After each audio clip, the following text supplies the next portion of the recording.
One thing that happened when I was in rehab was I didn't feel good one day, and the guy said, I'm like, something's wrong. He's like, oh, you're just detoxing. I'm like, no, I'm gonna pass out. They took me to the hospital, the ER in Eugene, and they took me from one hospital, and my heart had dropped down to 32 beats a minute. The ambulance, I don't know how I knew this, but they turned off the lights, and I grabbed the guy and I said, why are the lights off? Like, why aren't you rushing me to the hospital? Am I gonna die? And he just kind of looked at me and I said, I have 2 girls, little girls. And I said, this can't be it for me.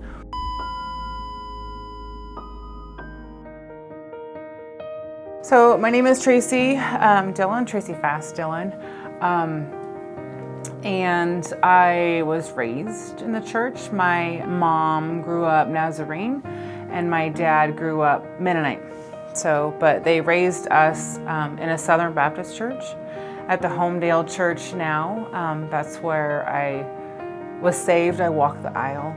I had my whole life been around alcohol, even junior high and high school, but not really like heavy anything, pretty normal experimentation. And then I went to school, to college, and it was kind of a way of life. Like, everybody drank, it was just something that happened. What had kind of happened was I was with a group, or fell into a group that we sort of based our lives around, like, oh, there's a wine fest, or oh, we're gonna do this. But yeah, that was just kind of a way of life. But for me, it escalated. Like a lot of people, when you go to college and when you separate from your family and stuff, there's a decision to make. When you keep going to church like you were raised, or do you kind of go off on your own? And I always stayed close to God. Even through college, I was in Bible studies and stuff like that. My not separation from God, because He was always there for me, happened like later in life. Maybe, I don't know if you want to call it a midlife crisis, but mine didn't happen until I was around my late 30s, maybe 40s. It's when I started to live my own life, or think I could do things my own way, or more importantly, listen to the lies that the enemy told me. So what happened for me was after I had my daughter, things got a little bit more intense. I was married. I was married for 14 years to my girls' biological father. When Brooke was a baby, I knew I needed to leave. So I came back to Klamath Falls and I stayed with my parents for a little bit, and I just, kept drinking. I drank more than I probably had ever drank in my life. For me, it was like, some people have a glass of wine a day. I had a couple at least every night. On the weekends, I would have a bottle or 2, and then I would mix them because I also liked the prescription medications, because I just wanted something or anything to take away all of that pain inside of me. I just didn't want to feel anything. Because depression always kind of ties in with these things. Did you get down on yourself? And then the enemy speaks to you. He takes that, and uses it to his advantage. I remember when I was living in Klamath Falls at first again, my mom would drive past my house just to make sure I was still alive. And I had contemplated suicide. I even thought about what will happen to the girls. So what had happened was my drinking got out of control, and my family didn't know what to do with me. And so they sent me to rehab, Eugene, Serenity Lane. And so I went there. It was a 28-day stay. I was there during Christmas and had to be away from my babies, and that was the hardest thing I've ever had to do. One thing that happened when I was in rehab was I didn't feel good one day. Guy said, I'm like, something's wrong. He's like, oh, you're just detoxing. I'm like, no, I'm gonna pass out. And they took me to the hospital, and my heart had dropped down to 32 beats a minute. I'm like, I'm gonna die. And so they took me to another hospital that had better cardiologists. But on the way there, the ambulance, I don't know how I knew this, but they turned off the lights, and I grabbed the guy and I said, why are the lights off? Like, why aren't you rushing me to the hospital? Am I gonna die?